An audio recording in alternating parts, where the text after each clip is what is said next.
Herkese salam, mən Anar. Bu gün sizlərə toplumda mövcud ola biləcək problemlərin başlıca səbəblərindən biri ədalətsizlik və bərabərsizlik haqqında danışacağıq. Biz bunu anlamaq üçün birinci bu iki termin mi deyim, bu iki anlayışı bir-birindən ayırmağı bacarmalıyıq. Birincisi, ədalət və bərabərlik nədir? Bunlar tam fərqli şeylərdir. Amma bəzən ortaq məxrəcdə sayıla bilərlər. Çünki birinci onların nə olduğuna baxsaq, ədalətlilik doğru və düzgün şəkildə qərarların verilməsi ədalətlilikdir. Bərabərlik isə eyni bərabər hüquqlu şəkildə qərarların verilməsidir. Yəni eyni haqq hüquqa malik şəkildə. Məsələn, sənin 3 yaşın var, mənim 11, ikimiz də eyni belə deyim də maşını sürə bilərik və s. Məsələn deyim və ya ikimiz də eyni vaxt ərzində yatıb durmalıyıq. Bəzi yerlərdə olur ki, məsələn də yatmaq vaxtı olur, durmaq vaxtı olur. Bu bərabər hüquqluluqdur. Amma bunun ədalətdən fərqi çoxdur. Bərabərliyin nə olduğunu başa düşdük. Ədalətliyi də hamınız məncə başa düşürsüz. Yəni düzgün qərar vermək, doğru şəkildə analiz etmək və s. bunlar ədalətli şəkildə davranmaqdır. Biz bunları bir-birindən ayırmaq üçün bunları bu iki anlayışı düzgün şəkildə anlamalıyıq, başa düşməliyik. Yəni məsələn, fərqi buradadır ki, ədalətli qərarlar vermək lazımdırsa, sən burada müəyyən faktorları analiz edib axırda nəticə çıxartmalısan, ortaq bir məxrəcə gəlməlisən. Yəni məsələn, bərabər hüquqlu bir insan deyək ki, bir çoxunun şikayət etdiyi şey məncə qocaların təqaüd vaxtıdır. 65 yaşdan sonra bildiyiniz kimi ən azı 300 manat təqaüd verilir. Bilmirəm, bu belədir, dəqiq məlumatım yoxdur. Bunlar haqqında sadəcə bunu ikisini ayırmaq üçün deyirəm. Demək, bərabər hüquqlu olduqda 65 yaşını keçmiş məsələn də qazi birinə də 65 yaşını keçmiş imkanlı birinə də ən azı 300 manat təqaüd verilir. Bu bərabər hüquqluluqdur. Bir də var ki, ədalətlilik isə fərqlidir. Sən görürsən ki, bu adam qazidir, o hər hansısa bir əmək təklif eləyən, əmək sərf eləyə biləcək iş görə bilməz. Çünki qüsurludur və buna görə ona yüksək dərəcədə təqaüd verməlisən. Bu dövlətdə belədir, belə deyil, məlumatım yoxdur. O dərəcədə siyasi məsələlərə girmirəm, sadəcə izah eləmək üçün deyirəm. Sən bu insanlara biraz artıq təqaüd verməlisən. Məncə bu olunur. Yəni qaziləri mən görürəm ki, ən azından artıq hörmət olunur, onun qazi ailələrinə və s. çox təqaüd verilir deyəsən. Və imkanlıdırsa bir nəfər, ona da ən az deməyək, haqqı çatdığı qədər təqaüd verməlisən. Yəni bu ədalətlilikdir. Çünki məsələn də siz deyək ki, acından ölürsüz, ortada da 2 yeməyiniz var. Qardaşınız isə indi yeyib gəlib. O deyir ki, qaqaş, sən mənə yeməyimdən birazını ver. 2 deyil, hərəmizdə bir dənə deyildi. Məndə bir yarım olsun, səndə yarım olsun da, sən olsa yemsən. Sən deyirsən ki, yox, ədalətlilik olsun. Bu ədalətlilik deyil. Bu bərabər hüquqlu davranmaqdır. Ədalətlilik isə sən doymusan deyə o yeməyin yarısını özündəkindən qardaşına verirsən ki, o qarnı ac deyə daha çox ehtiyac var o yeməyə. Bu isə ədalətlilikdir. Bu ailədə də keçərlidir, dövlətdə də keçərlidir. Bir digərlərinə qarşı, cəmiyyətdə digərlərinə qarşı ünsiyyətdə də belə olmalıdır, münasibətlərdə də belə olmalıdır, iş ortamında da belə olmalıdır və ya kollektiv daxilində də belə olmalıdır. Yəni hər yerdə ədalət sistemi bu cür işləməlidir. Sizə biri deyirsə, məsələn, bu nümunə çəkdiyim şeylərə uyğun olaraq, siz onda etiraz haqqınız var ki, bu ədalətli deyil. Bu sadəcə bərabər hüquqlu davranmalıdır.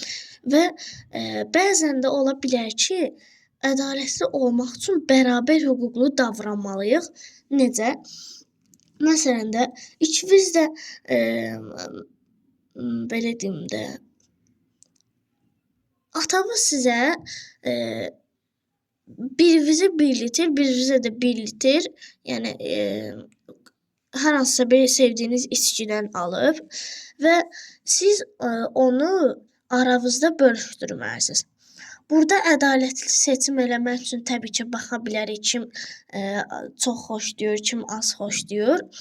Amma yəni bəzən də istəyə bağlı olsa və ya başqa bir durumlarda, indi mən burada çox nümunə gətirə bilməyəcəm, amma siz özünüz görə bilərsiniz.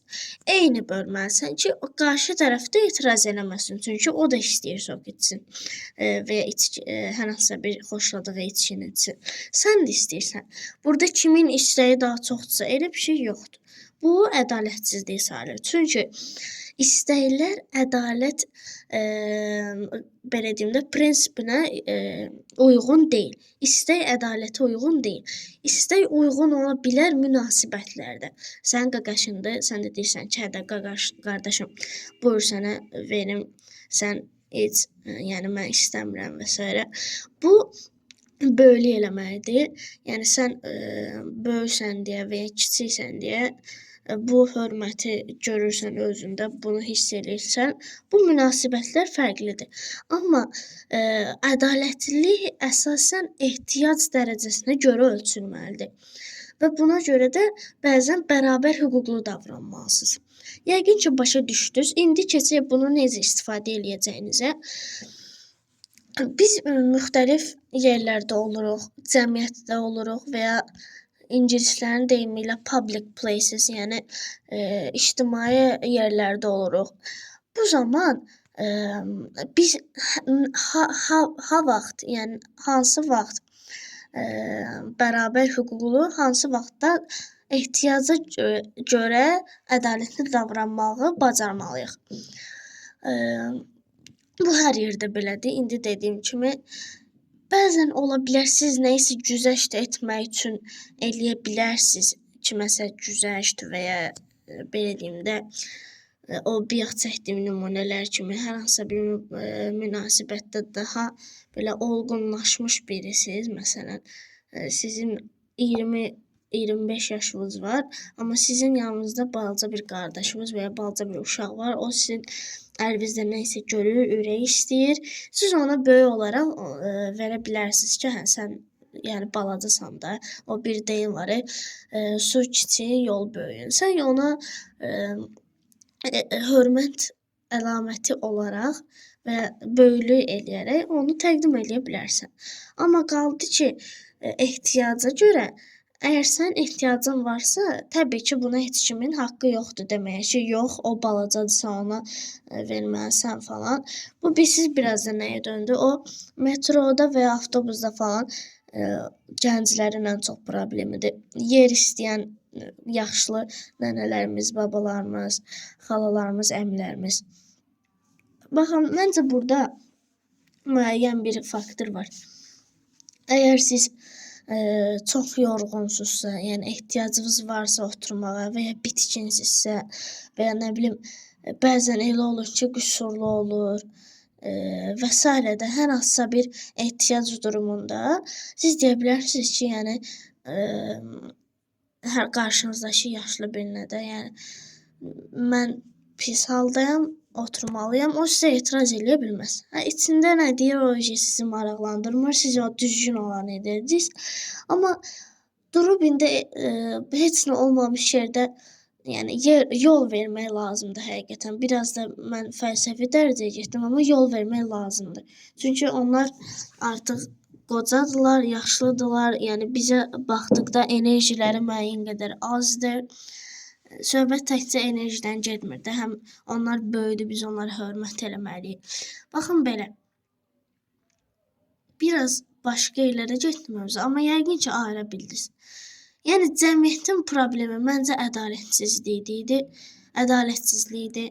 Hər yerdə pulla və ya hörmətlə hər şey eləyirlər, ədaləti sındıra bilirlər. Güya bərabər hüquqlu davranırlar, amma indi dedim onların fərqin. Yəni haqqınızı tələb edin həqiqətən, öyrənin. Öyrənin ki, sizin haqlarınız nələrdir? Yaşdan asılı olmayaraq, yaşlı, gənc, uşaq, hətta uşaqlar daha çox bilməlidir öz haqlarını. Çünki biraz belə qəliz durumlarla qarşılaşa bilərsiniz. Ona görə biz haqlarımızı bilməliyik və tələb etməliyik. Cəmiyyətin ən böyük problemlərindən biri də budur məncə. Yəni özünə qarşı haqqını tələb etmirlər. Və sizə tövsiyəm budur ki, öz haqlarınızı bilin, öyrənin, tələb eləyin. Heç vaxt haqqınızın tapdalanmağına və ya kiminsə haqqının tapdalanmağına icazə verməyin. Ona görə həqiqətən də mən hüquqşünasları və ya çox xoşlayıram. Çox belə, yəni qəliz mövzular olur bəzən, amma onlar o şeyləri bildikləri üçün haqqı, hüququ və s. düzgün hərəkət edirlər, ədalətli hərəkət edirlər. Və indi gələk belə deyim də mövzumuzun rəsmi tərəfinə. Əsasən rəsmiyyətdə bu bərabər hüquqluluq daha ön plana çıxır. Çünki topluma əsasən və ya hamını məmnun etmək üçün bərabər hüququ davranırlar. Amma millətimiz belə deyim də onu başa düşməlidir ki, sən indi yaxşı haldasan və ya pis haldasan, başqası səndən betər ola bilər və ya başqası səndən çox yaxşı ola bilər. Ona görə burada bərabər hüquqluluq yox, biraz da insaflı və ədalətli davranmaq lazımdır. İnşallah, yəni bu sözlərimdən sonra heç olmasa bir-iki bir şey anladınız, başa düşdünüz. İstədim belə bir video çəkim. Bərabər hüquqluluq, bərabərlik və ədalətlilik arasındakı fərqi anlamaq üçün. Sağ olun, salamat qalın, görüşənədək.